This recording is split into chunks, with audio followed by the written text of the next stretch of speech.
Hoy les contaré unas buenas historias de terror. La primera es: en un lugar de la sierra madrileña, en una noche con mucha niebla iba un matrimonio en su coche.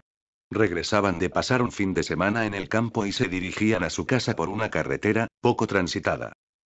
De pronto se les apareció una mujer en medio de la carretera con el cuello y la ropa llenos de sangre gritando para que parasen.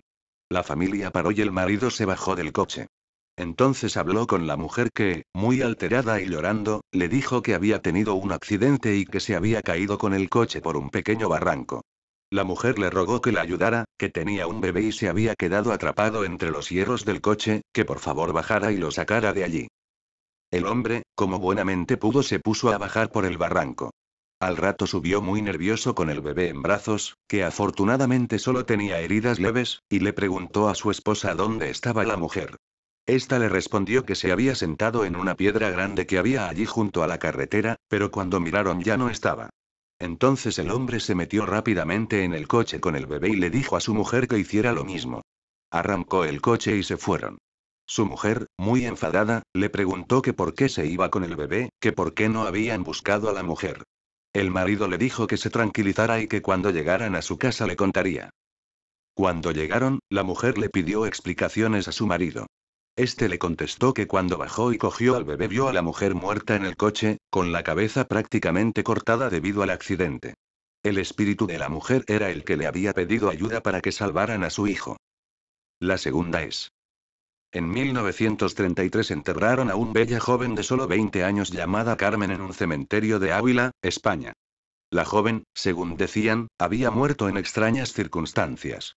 No se conocía el motivo de su fallecimiento, pero en el pueblo se rumoreaba que había sido su propia hermana mayor, Ángela, la que la había asesinado. Ángela era todo lo contrario a Carmen. Tenía un carácter totalmente distinto, antipático, y además no era bella como Carmen. Parecía constatada la envidia que Ángela tenía por su propia hermana, así que el rumor parecía un hecho más que probable. Y ocurrió que desde el fallecimiento de Carmen, Ángela no volvió a descansar. Se cuenta que el espíritu de Carmen la persiguió implacable en todo momento del día y de la noche, acosándola con aire vengativo, recriminándole su fatal acto. El asesinato del que había sido víctima por su propia hermana. Al parecer, Ángela era la única que podía oír a su hermana, la sentía en su propia cabeza, y cada palabra pronunciada por el espíritu, le retumbaba en el cerebro produciéndole más ansiedad y más pánico. Desesperada por aquel tormento, Ángela enloqueció y se ahorcó en un árbol a los 10 meses de enterrar a su hermana. La tercera es: hace 3 años, acababa de regresar de un viaje a las cataratas del Niágara con mi familia por el 4 de julio. Estábamos exhaustos luego de conducir todo el día, así que pusimos a los niños en la cama y nos fuimos a dormir. A las 4 de la madrugada me desperté con la idea de que mi esposo había ido al baño. Aproveché para jalar las sábanas, despertándolo en el proceso. Me disculpé y le dije que pensé que se había levantado de la cama. Cuando me vio, suspiró y retiró sus pies de la orilla de la cama tan rápido que su rodilla casi me tiró. Me agarró y no dijo nada. Luego de ajustar mi vista a la oscuridad por medio segundo, fui capaz de distinguir qué causó la reacción. Al pie de la cama, sentado y viéndonos de lejos, había lo que pensé era un hombre desnudo, o un gran perro sin pelo de algún tipo. Su posición era perturbadora y no natural, como si hubiese sido arrollado por un auto. Por alguna razón no sentí miedo, sino preocupación por su condición. Ese momento, estaba bajo la asunción de que debíamos ayudarlo. Mi esposo estaba viendo sobre su brazo y la rodilla, doblado en posición fetal, ocasionalmente viéndome antes de regresar la mirada a la criatura. En un movimiento veloz se arrastró hacia nosotros, a un lado de la cama, hasta quedar a poco menos de 30 centímetros del rostro de mi esposo. Por medio minuto, en silencio, solo le observó. Se levantó y corrió al pasillo en dirección a los cuartos de los niños. Grité y fui tras él para detenerlo y evitar que los hiriera. Cuando llegué al pasillo, la tenue iluminación era suficiente como para verlo agachado y jorobado a unos 6 metros a la distancia. Estaba cubierto de sangre y tenía a Clara, mi hija. La arrojó bruscamente y huyó por las escaleras cuando mi esposo le disparó con su arma desde la habitación. Una gran herida atravesaba el pecho de Clara y con esfuerzo se mantenía consciente. Llamamos por una ambulancia, inútilmente tratamos de detener el sangrado, mi esposo maldecía iracundo y lloraba descontrolado. Presenciar la vida de mi hija terminar me tenía paralizada y escuchar los lamentos de su hermano menor ante la situación fue insoportable.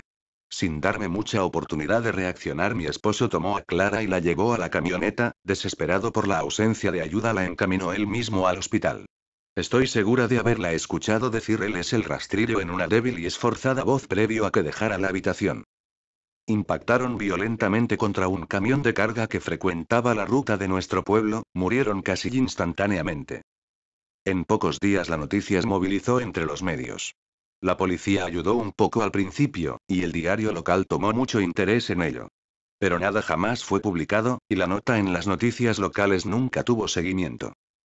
Por varios meses, mi hijo Justin y yo nos quedamos en un hotel cercano a casa de mis padres. Después de que decidimos regresar a casa, comencé a buscar respuestas por mí misma.